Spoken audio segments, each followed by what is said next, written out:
Diná cresceu no meio de um turbilhão. A casa de Jacó não era exatamente um lar tranquilo. Tinha tensão por todo lado, como um fio de palha prestes a pegar fogo. Lia, sua mãe, vivia tentando provar seu valor.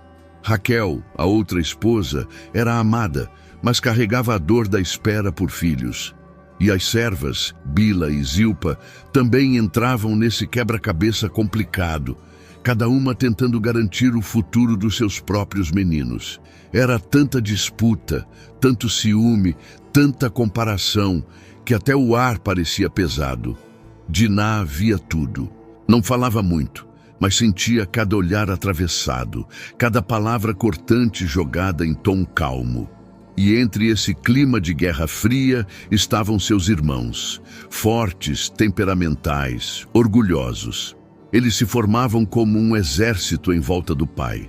Um grupo barulhento, impaciente, que desde pequeno já carregava uma ideia de liderança e território. E ela ali, no meio, quase como um detalhe esquecido. Enquanto os meninos eram treinados para cuidar do rebanho e defender o clã, Diná aprendia a se virar. Sabia costurar, sabia moer trigo, sabia ficar quieta quando o clima esquentava. Mas também sabia escutar o vento, perceber quando algo não ia bem, notar a raiva escondida por trás de um sorriso. E foi assim, nesse ambiente sempre à beira de um rompimento, que Diná foi moldando sua forma de ver o mundo. Ela não queria apenas sobreviver ali dentro, queria conhecer o que havia fora. Talvez por isso, seus olhos se voltaram tantas vezes para além das tendas, para os caminhos batidos pelas caravanas, para as cidades distantes que seus irmãos comentavam com desconfiança, principalmente uma cidade em especial, bem ali perto, onde viviam pessoas diferentes, com roupas diferentes, com hábitos que a deixavam intrigada. E num certo dia, sozinha, ela resolveu seguir aquele impulso. Um passo fora do campo, um passo fora da proteção dos muros invisíveis, um passo que mudaria tudo. O sol mal tinha passado do meio do céu quando Diná deixou o acampamento. Era só uma visita, nada demais.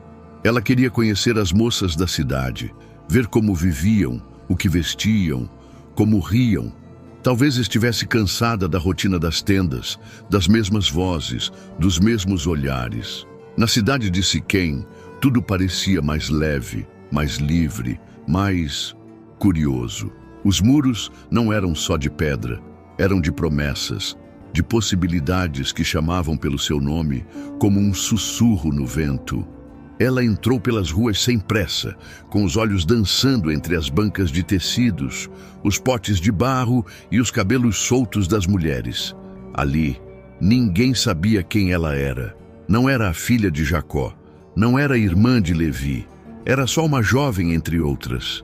E isso bastava, pelo menos por um momento. Mas enquanto ela olhava o mundo, alguém olhava para ela. Siquém, o príncipe da terra, a viu. Não com o respeito que se dá a uma forasteira, mas com aquela sede de quem acha que pode ter tudo o que vê. Ele se aproximou, talvez com palavras bonitas, talvez só com um sorriso. Ninguém sabe ao certo como foi o início, só o fim.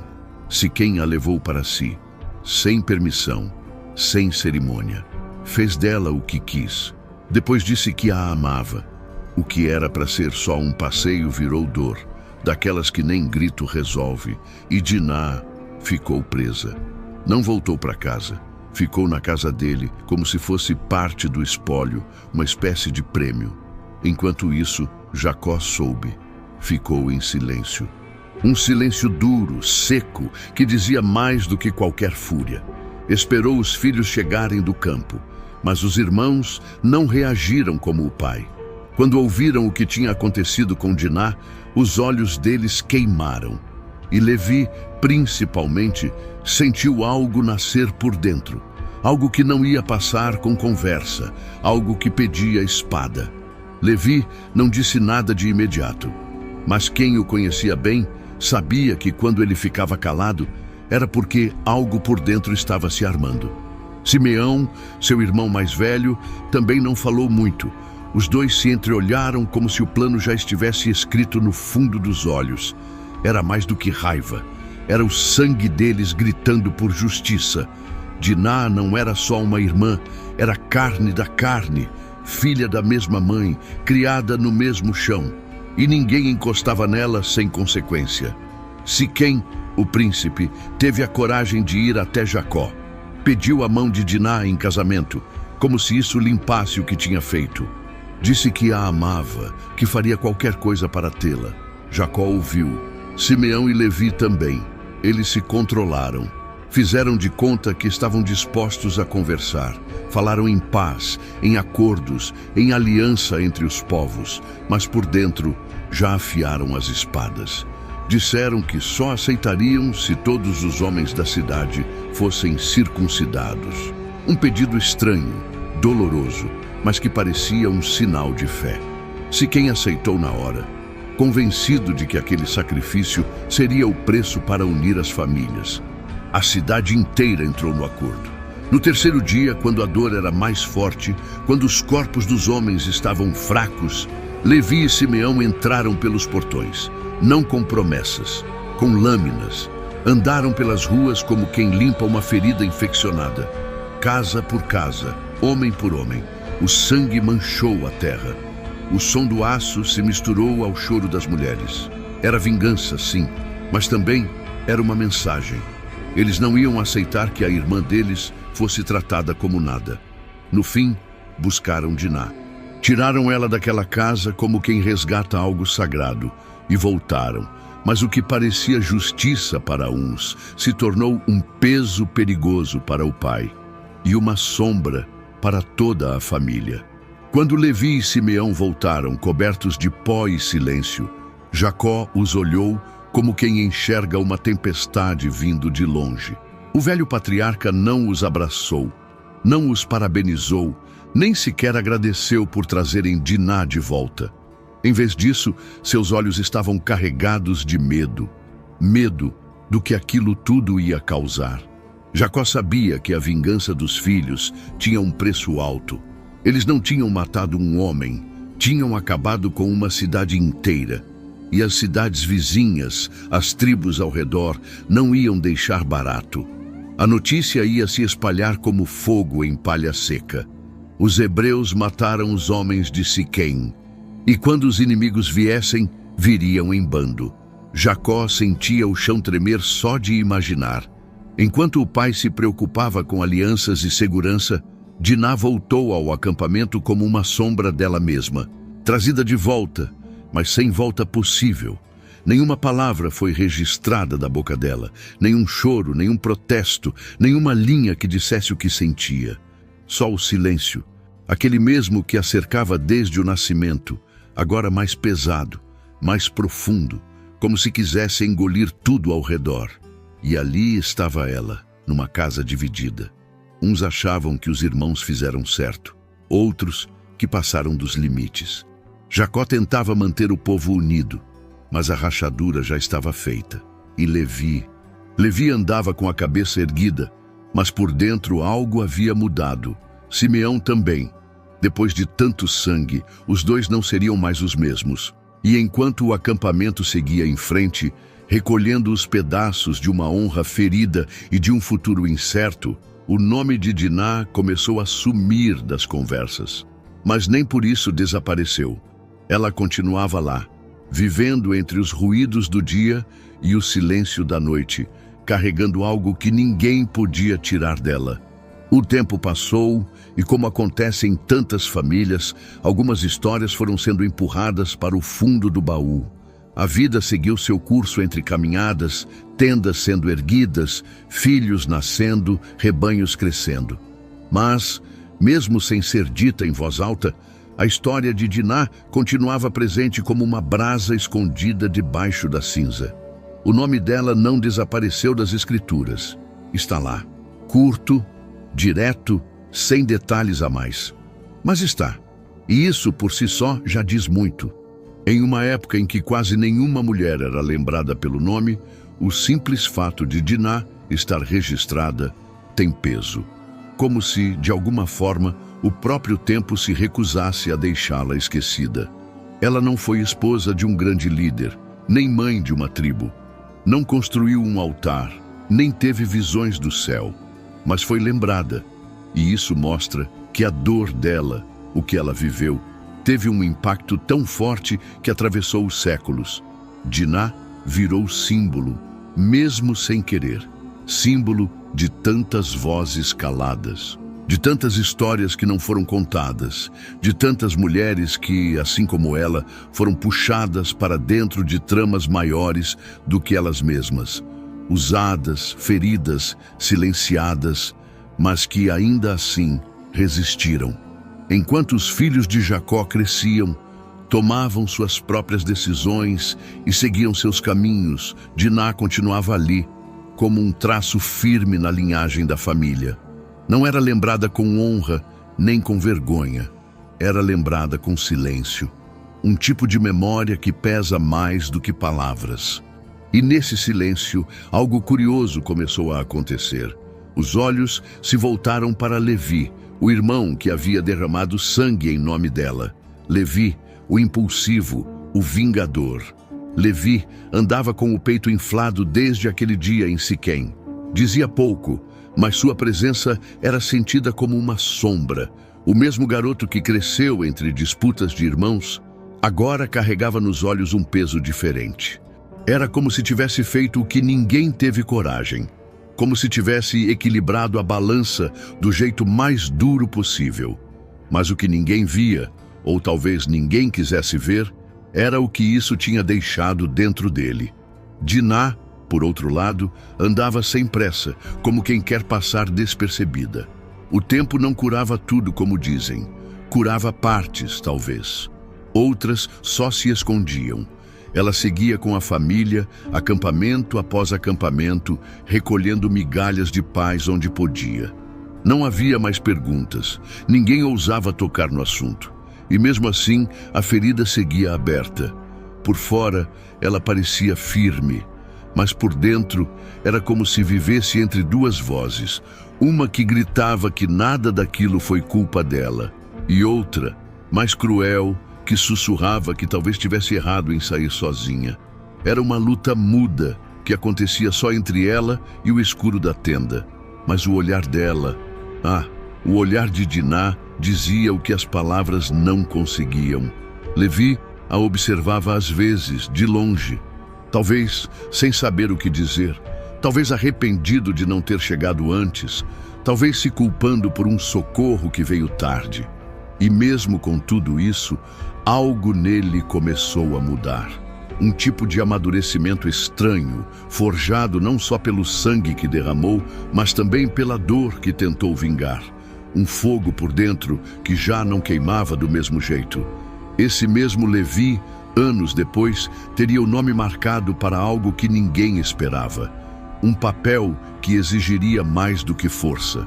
Exigiria consagração, liderança, santidade. E enquanto o destino dele tomava forma, Diná seguia com o clã, atravessando desertos e chegando perto de um novo capítulo. O tempo, com sua maneira silenciosa de moldar os homens, foi fazendo de Levi outra pessoa. O mesmo que entrou em Siquém, com a espada pingando sangue, agora caminhava com passos mais contidos. Não que tivesse se tornado um homem calmo. A firmeza ainda estava lá. Mas agora era um tipo de força diferente, mais contida, mais concentrada, como o fogo de uma brasa que queima sem fazer alarde. Jacó viu isso e não esqueceu o que Levi tinha feito.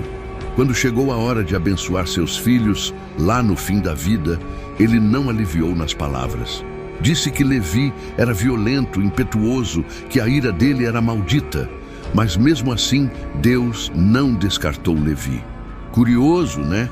Aquele que matou em nome da irmã foi justamente o escolhido para algo completamente oposto, cuidar das coisas sagradas.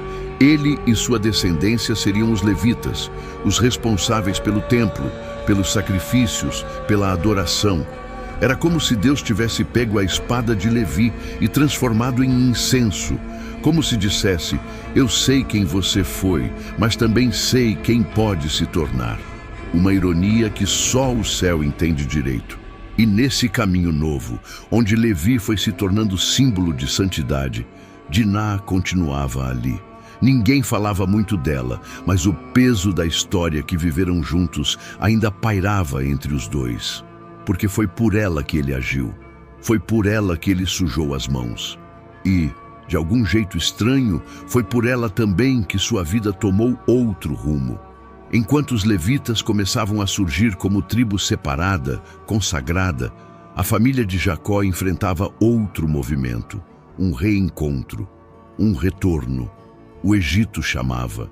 E com ele vinha uma lembrança esquecida, um irmão perdido, agora encontrado.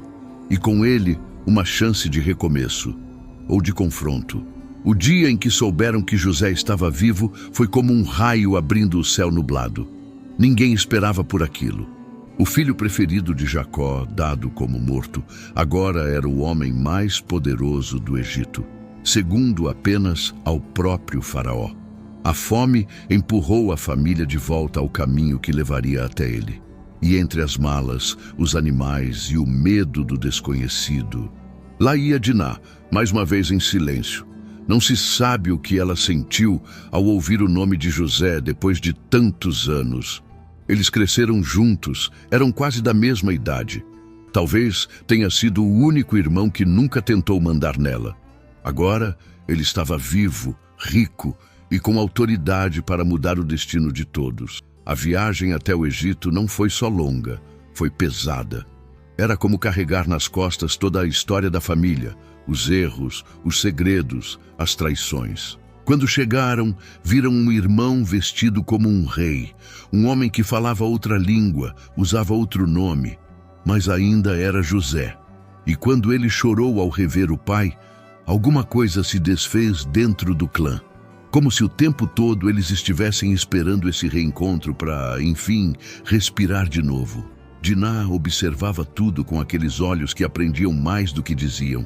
Ali, no meio de palácios, carruagens e perfumes estranhos, ela era uma estrangeira dentro da própria história.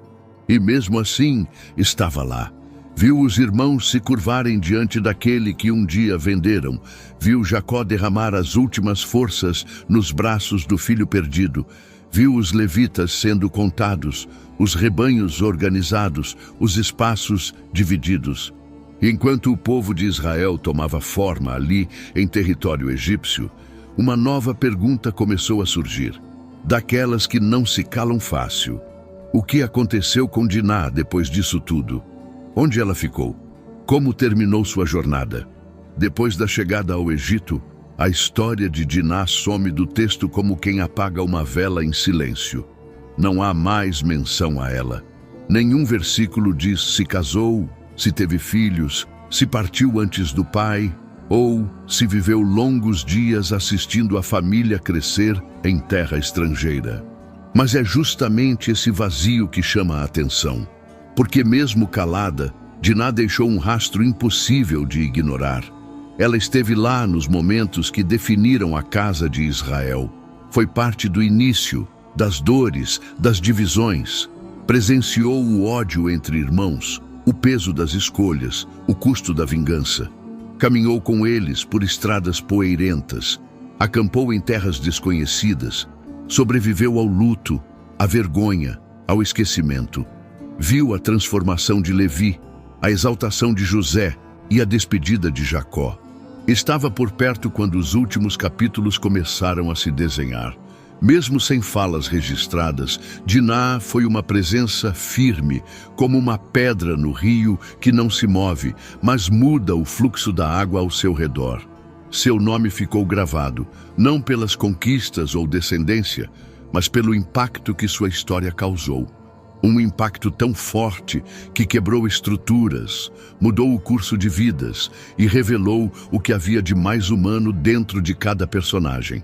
A sede por justiça, o desejo de controle, o silêncio diante da dor. E é aí que o mistério de Diná cresce ainda mais. Porque o que se faz com uma história que termina sem fim, com uma vida que não tem desfecho claro? O que aprendemos de alguém que foi esquecida pelos homens, mas lembrada por Deus? Talvez o que resta agora seja parar, olhar para esse rastro e entender o que a trajetória dela ainda tem a dizer para nós hoje. Às vezes, as histórias mais fortes são justamente aquelas que não têm um final claro. Diná entrou na narrativa como quem chega devagar, mas deixou marcas profundas. Não teve voz nos textos, mas teve peso. Não teve palco, mas foi o ponto de virada numa trama cheia de líderes, sonhos e alianças. A vida dela não se encaixa nos moldes que a gente espera de um personagem bíblico.